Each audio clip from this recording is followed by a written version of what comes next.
Gloire à Dieu, béni soit l'Éternel, que la paix, la grâce de Dieu soit avec vous. Je vous bénis tous au nom de Jésus-Christ de Nazareth. Donc, je voudrais partager avec vous la parole de Dieu qui est très importante. Il est dit dans la parole de Dieu, dans 1 Corinthiens 5, verset 7, nous dit ceci, faites disparaître le vieux levain afin que vous soyez une Pâque nouvelle, puisque vous êtes sans levain, car Christ, notre Pâque, a été immolé.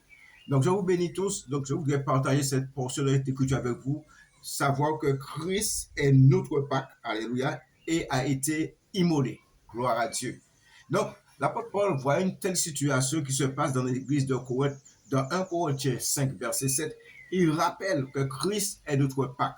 Christ est notre libérateur. Il y a un prix qui a été payé pour que nous faisions réellement partie de l'Église de Dieu, que nous faisions faire réellement partie du corps de Christ. Et voyons un tel désordre, voyons une telle situation, l'apôtre Paul vraiment prend la situation en main et explique la valeur de ce sacrifice qui a été fait à la croix pour nous, afin que nous puissions recevoir cette liberté. Et là, il rappelle les choses, il dit que faites disparaître, alléluia, le vieux levain, afin que vous soyez une nouvelle Pâque, puisque vous êtes sans levain, car Christ, alléluia, et notre Pâque a été immolé, alléluia. L'importance de cette réalité que l'apôtre Paul veut réveiller les consciences, afin que nous puissions réellement sortir des ténèbres et entrer pleinement dans le plan parfait de Jésus-Christ de Nazareth, car Christ et notre Pâque a été immolé. Gloire à Dieu. Et nous savons que cette Pâque a été instituée en Égypte à cause de le comportement des Égyptiens envers le peuple de Dieu. Dieu a voulu libérer son peuple et ramener son peuple à Canaan. Alléluia. Et là, la Bible nous explique que Dieu donne des consignes bien précises. Il a donné des consignes de façon que vraiment que les choses soient bien faites parce que Dieu, c'est un Dieu d'ordre. Alors déjà, Dieu demande à son peuple, à ses enfants, ce sont des paroles que Moïse a rapportées à ce peuple, que Dieu demandait d'avoir un agneau de 1 an sans défaut, mais que l'agneau soit déjà là le 10e jour du premier mois de l'année.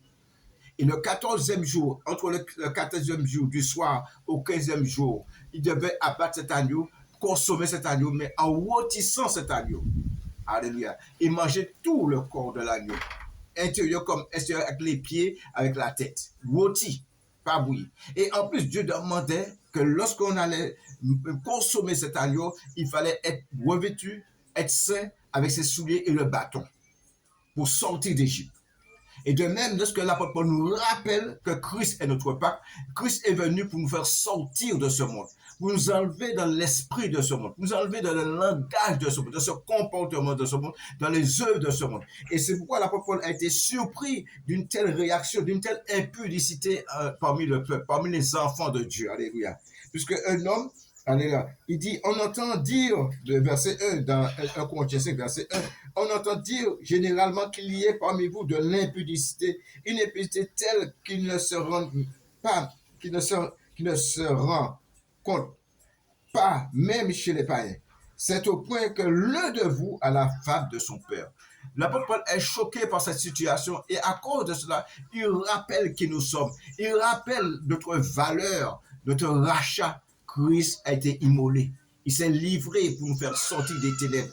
Et le serviteur de Dieu dans Luc nous donne vraiment une réalité que nous devons prendre conscience. Regardez ce que Luc nous dit dans le chapitre 1. Luc nous parle de cette situation, que nous soyons en garde, que nous puissions vraiment nous donner à Dieu correctement, nous donner à Dieu dans sa sainte volonté de ne pas faire du n'importe quoi. Nous ne sommes pas appelés à faire du n'importe quoi. Alléluia. Donc prenons Luc 1, dans le verset, alléluia, 73. Voici ce qu'il dit. Luc 1, verset 73 nous dit ceci. Selon le serment par lequel il a juré à Abraham, notre père, de nous permettre, après que nous soyons délivrés de la main de nos ennemis, de le servir sans crainte, en marchant devant lui dans la sainteté et dans la justice tous les jours de notre vie. Tous les jours de notre vie. Alléluia. Gloire à Dieu. Béni soit l'Éternel. Et regardez, et c'est ça, l'apôtre Paul fait ce rapprochement. Regardez ce qu'il dit dans 1 Corinthiens 5, verset 7, regardez ce qu'il dit. Il dit, faites disparaître le vieux levain, afin que vous soyez une Pâque nouvelle, puisque vous êtes sans levain. Le levain représente le mal. Le levain représente le péché. Le levain représente tout ce qui ne plaît pas au Seigneur, tout ce qui est désagréable à Dieu. Et c'est pourquoi, lorsque Dieu a fait la Pâque avec les enfants en Égypte, il a demandé de consommer l'agneau avec du pain sans levain, avec des herbes amères. Et après, Dieu a institué ceci, les fêtes des jours sans levain. Alléluia. Des pains sans levain, pardonnez-moi. Il a institué cette fête-là. Les jours, 7 jours, fêtes, pain sans levain. Et à ce moment-là, il ne fallait même pas avoir le levain à la maison. Parce que le levain représente l'impureté, l'injustice, tout ce qui est abominable devant Dieu. Et là, l'apôtre Paul nous enseigne, alléluia, nous sommes sans levain. C'est-à-dire que puisque Christ est venu nous libérer du péché, puisque nous étions esclaves, nous étions asservis, nous étions sous la domination de l'ennemi, mais Christ est venu nous libérer afin que nous ne soyons plus esclaves du péché. Alléluia. Nous ne sommes plus esclaves du péché. Regardez ce que la Bible nous dit dans Hébreux 2. Nous étions captifs, mais Christ est le libérateur. Il est venu nous apporter le secours, il est venu nous délivrer afin que nous soyons agréables à Dieu, afin que nous ne soyons plus des gens de ténèbres, afin que nous ne soyons plus sans espérance, afin que nous ne soyons plus sans miséricorde. Nous étions ça et là. Il est venu nous amener la vie. La Bible nous dit dans Hébreux 2, il nous dit Hébreux 2, alléluia, dans Hébreux 2, verset 14, ainsi donc, puisque les enfants participent au sang et à la chair, il y a également participé lui-même afin que par la mort, il anéantisse celui qui a la puissance de la mort, c'est-à-dire le diable. Alléluia. Jésus est venu nous délivrer de cette puissance de ténèbres de la mort, puisque le salaire du péché, c'est la mort, et le diable donnait de la captivité. Le diable avait mis une séparation tournée avec Dieu. Alléluia. Et là, il dit, et qu'il délivra tous ceux qui, par crainte de la mort, étaient toute leur vie retenus dans la servitude. Alléluia. Et c'est pourquoi le Seigneur fait un appel de faire attention, vraiment de ne pas entrer sur un joug étranger, mais d'accepter son joug, vous tous qui êtes chargés et fatigués. Alléluia. Venez à moi, gloire à Dieu, et je vous donnerai du repos pour votre âme, car mon joug est doux, mon fardeau est léger. Alléluia, gloire à Dieu. Donc nous voyons l'importance d'avoir Christ dans notre vie, mais il faut que nous puissions marcher dans la droiture. Il faut que nous puissions, comme dit l'apôtre Paul, marcher sans levain. Et là, l'apôtre Paul fait un appel, il dit, faites disparaître le vieux levain, gloire à Dieu, afin que vous soyez une pâte nouvelle. Le vieux levain, c'est celui qui a commis l'iniquité, qui a commis le péché, mais les hommes aujourd'hui ont peur de dévoiler de certaines choses, et ça était camouflé là, et ça agissait dans l'église, ça se manifestait dans l'église, parce que c'est l'impureté, c'est un esprit étranger qui est là. Et le vieux levain, puisque nous savons que le levain avait tendance à fermenter. Et ça, c'est la fermentation du levain. Nous avons dit, enlevez le vieux levain, gloire à Dieu, afin que vous soyez une pâte nouvelle. Enlevez le mal au milieu de vous. Déracinez ce mal. Ne soyez pas des complices des ténèbres. Ne soyez pas complices de ceux qui font ce qui n'est pas agréable à Dieu. Dieu ne nous appelle pas à juger ni à critiquer les gens. C'est pas ça que Dieu nous appelle. Mais Dieu nous appelle à prendre conscience, à avoir cette autorité de ramener les gens à l'état de leur plan parfait de Dieu. Et aujourd'hui, beaucoup de serviteurs ont perdu l'autorité de Dieu parce qu'ils ne font pas le travail du Seigneur. Si Dieu permet, un jour, nous allons parler de la nécessité de l'autorité dans l'Église. Gloire à Dieu. Béni soit l'Éternel. Amen, amen, amen, amen. Christ est notre Pâque, a été immolé. Il s'est donné pour nous. Il s'est livré pour nous. Regardez ce que le Seigneur de gloire, Jésus-Christ, a dit dans Hébreux 10. Regardez comment il parle. Regardez ce qui se passe dans Hébreux 10. L'importance de ce sacrifice, l'importance de sa bonté envers nous, l'importance de sa miséricorde envers nous. Que Dieu soit béni, que Dieu soit glorifié. Regardez ce qu'il dit.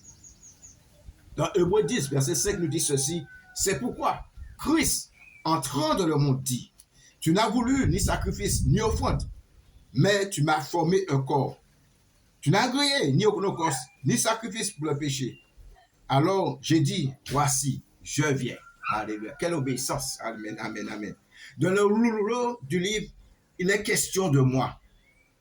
Pour faire, ô Dieu, ta volonté. Après avoir dit d'abord, tu l'as voulu. Tu n'as agréé ni sacrifice, ni offrande, ni holocauste, ni sacrifice pour le péché. Ce qu'on offre selon la loi. Et il dit ensuite, voici, je viens pour faire ta volonté. Il abolit ainsi la première chose pour établir la seconde. Gloire à Dieu. Donc, ce qui a été établi par Christ, c'est cette nouvelle alliance que Dieu a faite avec nous. Dieu nous a fait grâce, Dieu nous a amené vers la paix. Le but du Seigneur, c'est de nous préparer pour l'éternité parce qu'il nous dit, nous sommes pèlerins sur cette terre, nous ne sommes que passagers. Alléluia. Et nous sommes, pendant ce passage, nous devons vraiment prendre conscience pour nous préparer pour l'éternité. Et cela demande vraiment, par l'instruction de la parole de Dieu, cela demande vraiment que nous puissions passer, que cette parole, elle sanctifie, cette parole restaure, cette parole, elle est vivante, elle est efficace, elle est plus tranchante qu'une épée quelconque à double tranchant, jusqu'à partager l'âme et l'esprit, jetue et moelle. Et nous avons besoin d'entrer dans cette réalité afin que nous soyons sanctifiés et que nous marchions dans la droiture. Puisque la Bible nous enseigne que nul ne verrait le Seigneur. Alléluia. Si vraiment nous ne sommes pas en paix avec tous, si vraiment nous ne marchons pas sur la sanctification, cela est impossible que nous puissions voir le Seigneur. Dieu réclame la sanctification. Comme le dit l'apôtre Paul, nous devons vraiment, alléluia, devenir une pâte nouvelle puisque vous êtes sans levain. Alléluia. Gloire à Dieu. C'est vrai, la Bible nous enseigne, la loi de l'Esprit qui est en Christ nous libère de la loi du péché. Mais si la loi de l'Esprit qui est en Christ nous libère de la loi du péché, nous avons besoin de prendre des dispositions pour servir le Seigneur. Nous sommes appelés à aller de gloire en gloire, de victoire en victoire, parce que Christ a vaincu le monde pour nous et ce combat est déjà gagné. Ce que nous avons à faire, notre démarche, c'est d'entrer dans la victoire de Christ. Alléluia. Afin que vraiment nous entrons dans le repos du Seigneur de gloire qui est Jésus-Christ de Nazareth. Le vrai repos de Dieu, c'est ça. Ce n'est pas le sabbat, mais c'est le repos intérieur. C'est que nous ne soyons pas agités, mais nous soyons dans le repos de Christ. Nous reconnaissons Jésus-Christ comme Seigneur et Sauveur. Alléluia. C'est ce repos-là que Dieu nous propose. Afin quelle que soit l'agitation, afin quel que soit ce qui se passe autour de nous, nous sommes dans la paix totale de Jésus-Christ de Nazareth. Afin que nous puissions dire avec assurance, avec une paix totale, toutes choses concourent au bien de ceux qui aiment Dieu. Alléluia. Que vraiment nous puissions prendre conscience aujourd'hui que vraiment le peuple de Dieu, ce que Dieu a choisi avant la fin avant le commencement du monde. Alléluia. Gloire à Dieu. Dieu nous a choisis. Alléluia. Dieu nous a élus avant toutes choses. Avant la fondation du monde. Alléluia. Il nous a créés en Christ afin que nous soyons irréprochables, irrépréhensibles. Alléluia. Et c'est pourquoi il dit nous sommes sauvés par grâce, par le moyen de la foi. Alléluia. Et il nous dit aussi, il a préparé pour nous des œuvres afin que nous les pratiquions. Alléluia. Gloire à Dieu. Sois béni, roi des rois. Dieu voudrait que nous puissions entrer dans cette démarche, rechercher pleinement le fruit de l'esprit, rechercher les choses d'une manière extraordinaire. Et c'est pourquoi Dieu nous a ordonné chercher premièrement le royaume de Dieu, la justice de Dieu, et toutes choses vous seront données par-dessus. Que la paix et la grâce de Dieu soient avec nous. Combien nous avons besoin de réaliser que nous sommes une nouvelle pâte. Combien nous avons besoin de réaliser les dégâts que nous faisons des choses qui ne sont pas dans la volonté de Dieu. Que nous soyons sans levain. Que nous puissions prendre une position pour la gloire de Dieu, puisque nous connaissons la parole de Dieu. Nous savons que c'est le péché qui met une séparation entre nous et Dieu. Mais béni soit Dieu qui a envoyé son Fils unique, afin qu'il croit lui ne périsse pas, mais qu'il ait la vie éternelle. C'est ça le but, c'est ça la réalité. Que vraiment Dieu vous bénisse, que Dieu vous fortifie, que Dieu vous restaure. Soyez bénis dans le nom merveilleux de Jésus-Christ de Nazareth. Que Dieu vous bénisse. Alléluia. Gloire à Dieu.